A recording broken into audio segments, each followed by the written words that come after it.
You may have known him as a 9-year veteran in Major League Baseball, including a couple of years with the New York Mets. He is currently now the co-host of Sports Nation Nightly on Pix 11, also the co-host of the Amazing But True podcast, and he is a good friend of The Drive with Charlie and Dan. Mr. Figueroa, good afternoon to you, sir. How are you?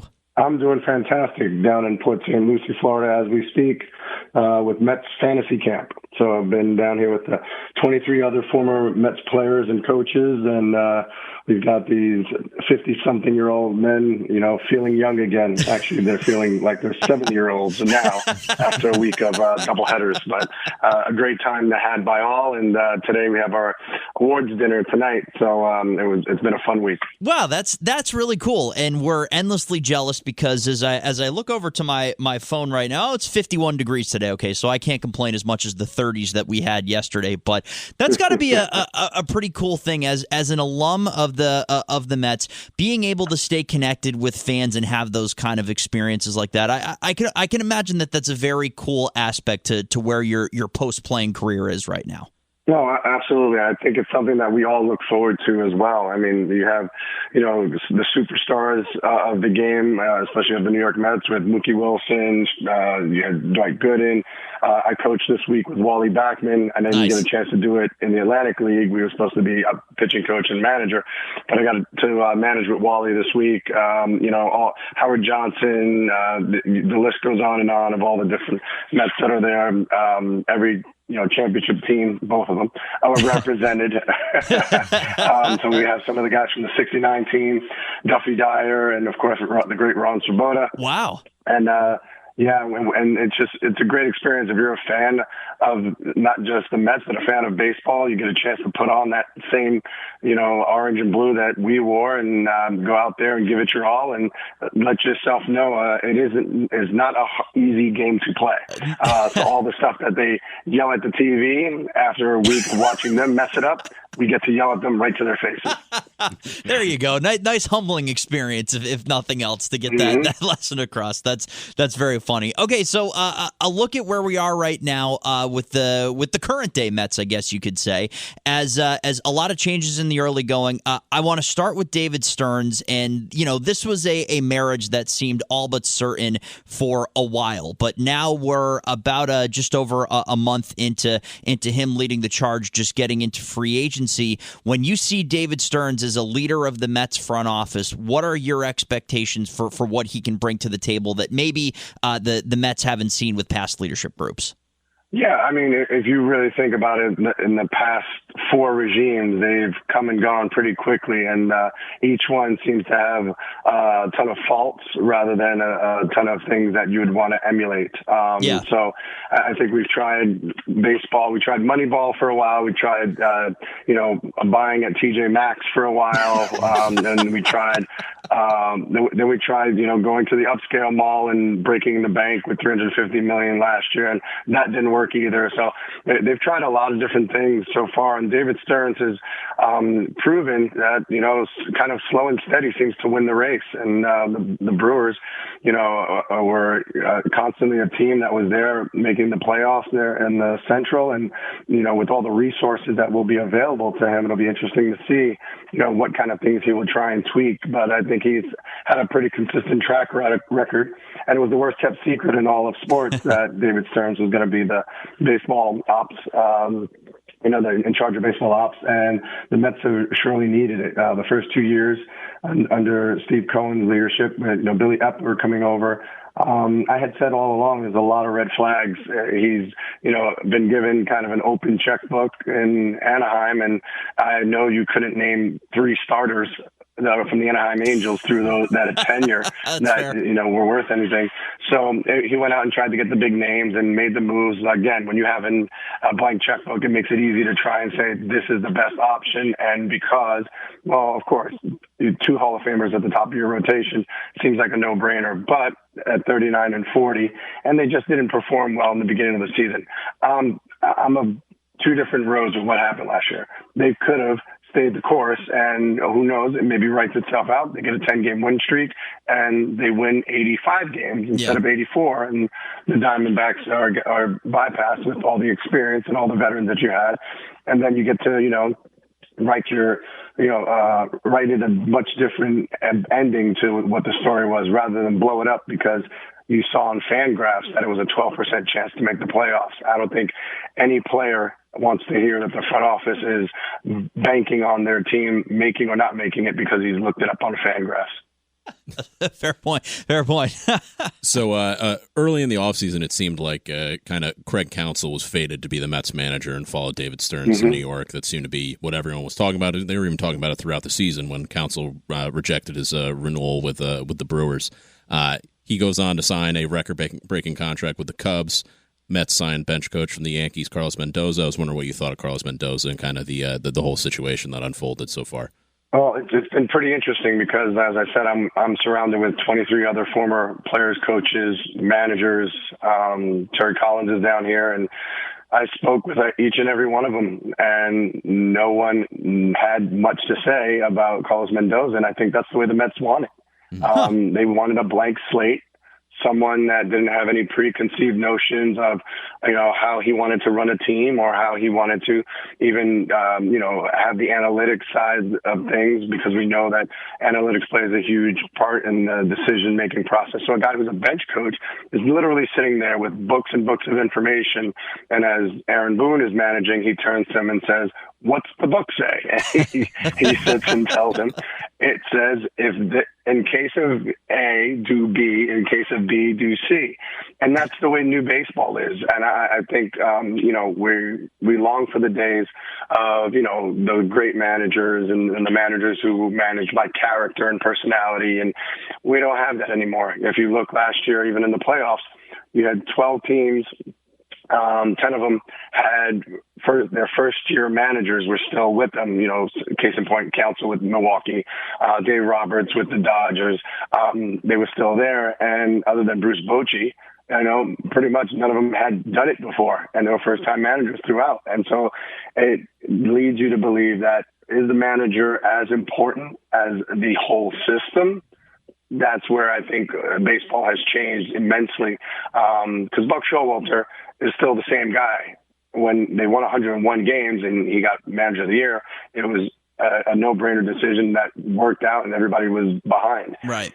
The team didn't play well, and yet all of a sudden Buck was not the guy to go into his third year where you would find that he's going to have a baseball ops person. And they said, David Stearns said he wanted someone that shared his vision, but had never talked to Buck personally. And so they fired Buck before we even knew what that vision was. So disappointing for me, because I think Buck was a good enough manager, a great manager that could still lead and still understood today's player, and yet at the same time had the personality, had the wherewithal to handle the media in New York.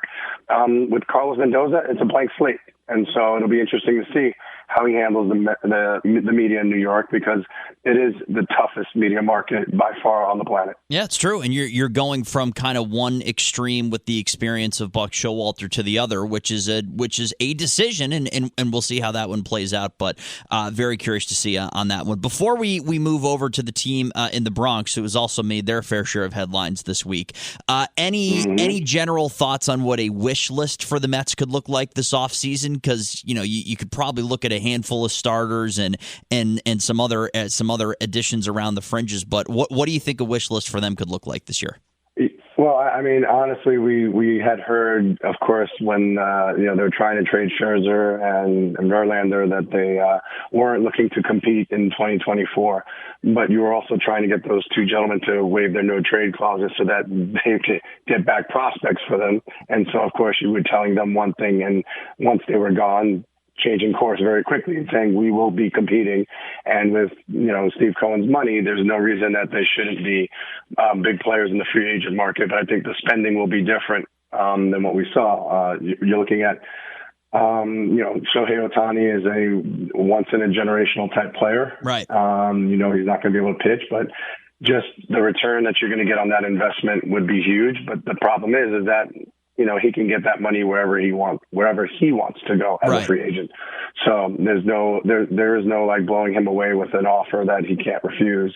I think for him, it's, peace of mind, and he's still going to make a pretty penny. Yamamoto is very interesting because shares an agent with Kodai Senga, and they're friends, and that's kind of a comfortability there that would be nice. And he's a young power pitcher who's been phenomenal in Japan the last 3 seasons. You know, he looks like Blake Snell from the left side. So if the Mets are going to go and spend, that's obviously the places you want to spend is at the top of that starting pitching crop. Bullpen still needs to be, you know, revamped and reloaded.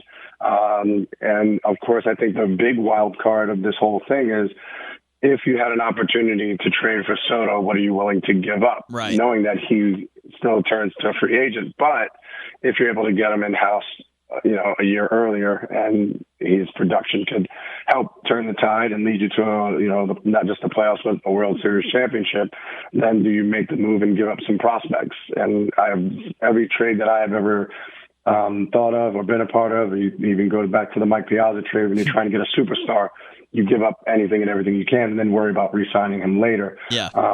So I think I'm all for trying to keep Soto going to anywhere else, because the National League East isn't getting any worse. Right. All these teams are locked up their superstar players for quite some time. Braves have guys locked up to at least 8-year deals that are going to be playing together for the foreseeable future. The Phillies aren't going to get much worse.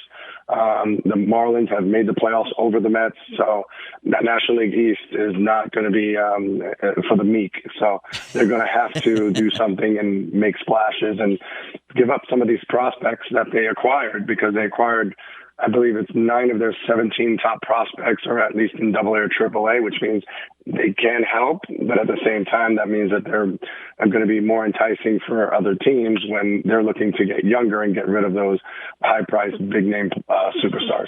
The bar has certainly been set around the Mets moving forward. You're absolutely right. The voice you're hearing is that of Nelson Figueroa, 9-year Major League veteran, currently the co-host of Sports Nation Nightly on Pix 11, also the co-host of the Amazing But True podcast. You got to make sure you follow him on Twitter as well, at FiggyNY, for updates on everything New York baseball and beyond. Speaking of New York baseball, I can imagine from your purview as now a member of the media that seeing the way that Brian Cashman came out and spoke to the media this week was certainly a bit surprising. We were caught off guard hearing some of the comments and the ways that he went about his postseason media availability. What did you make of what he had to say about where the New York Yankees sit?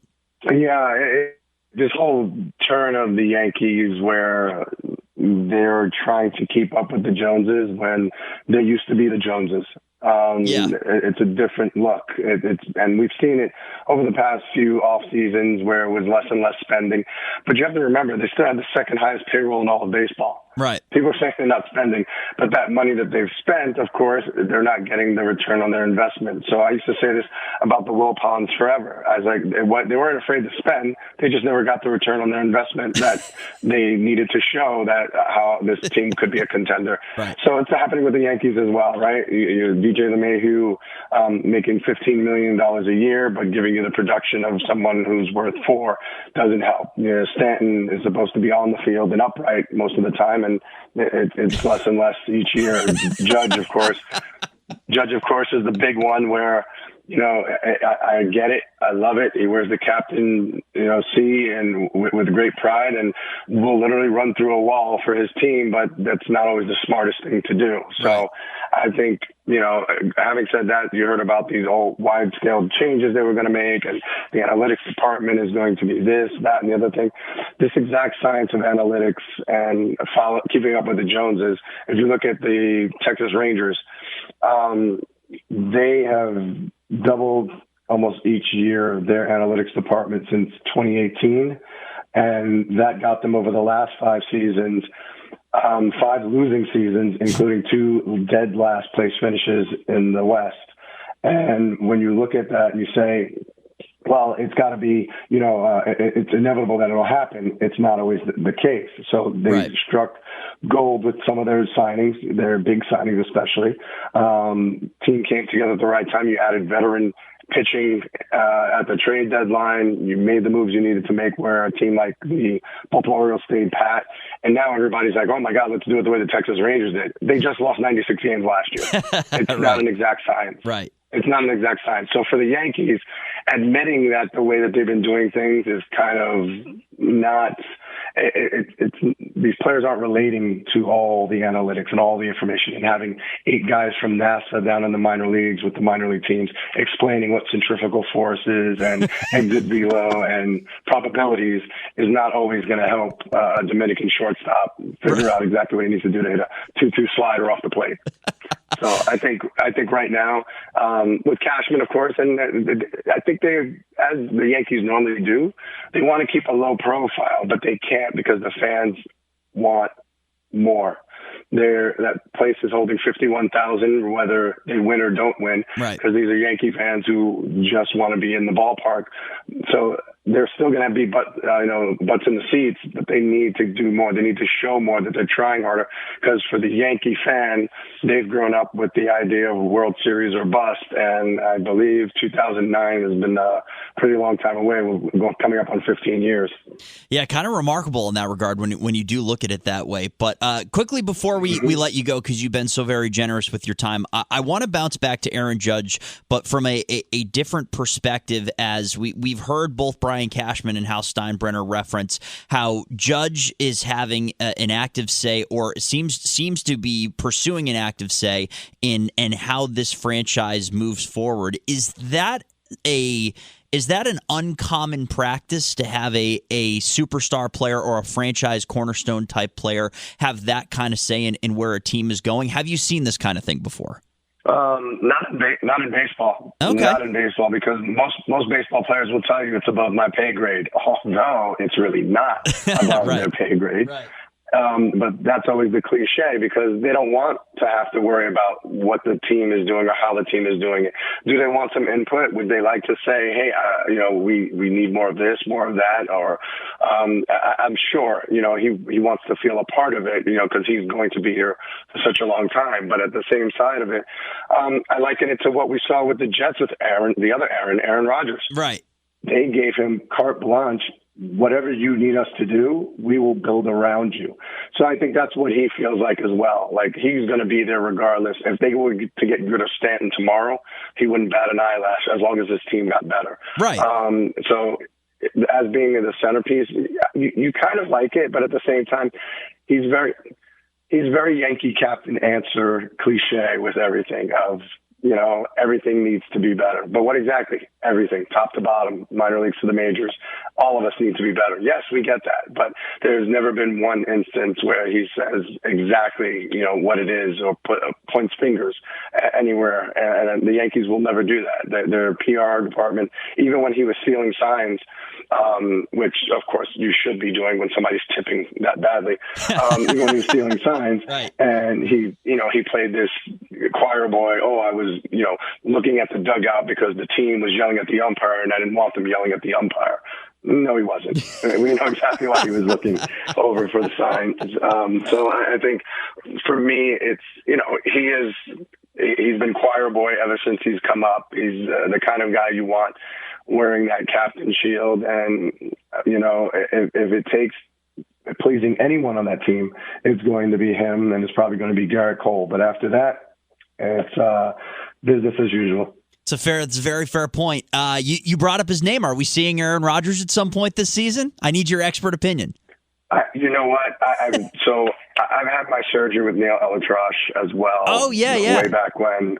So I had a rotator cuff tear, and he did it a different way, and that's the reason I went to him. And I wanted to bounce back quicker. I don't want to miss time. And he told me, 75% of the pitchers come back as good or better than before.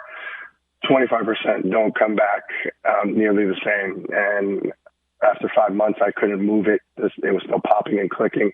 I went in for a cleanup. After I got it cleaned up, he said, "You want the good news or the bad news?" I said, "Give me the bad news." He goes, "You have the rotator cuff of a 10-year-old boy."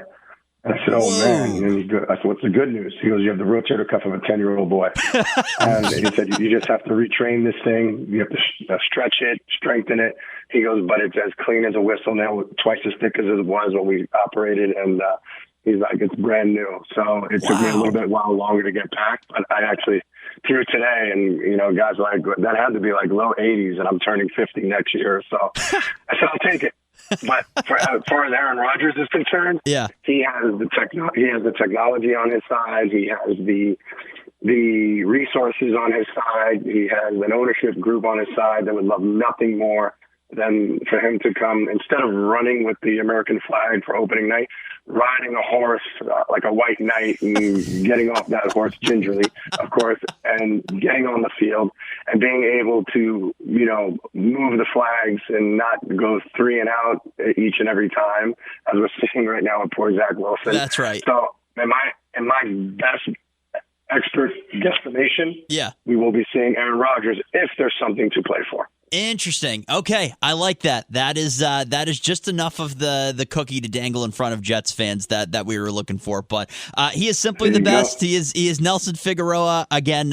Spent 9 years in the big leagues. Is currently down mentoring the Mets, crazy Mets fans at fantasy camp right now, which is always very entertaining. But you got to make sure you watch him on Sports Nation nightly on Pix 11 and listen to the Amazing But True podcast and follow him on Twitter as well at FiggyNY. Nelson Figueroa, always a pleasure. So very generous with your time. So thank you for that. Much appreciated, and safe travels as you get back up here to New York. Thank you so much. It was a lot of fun as always. I'll see you guys.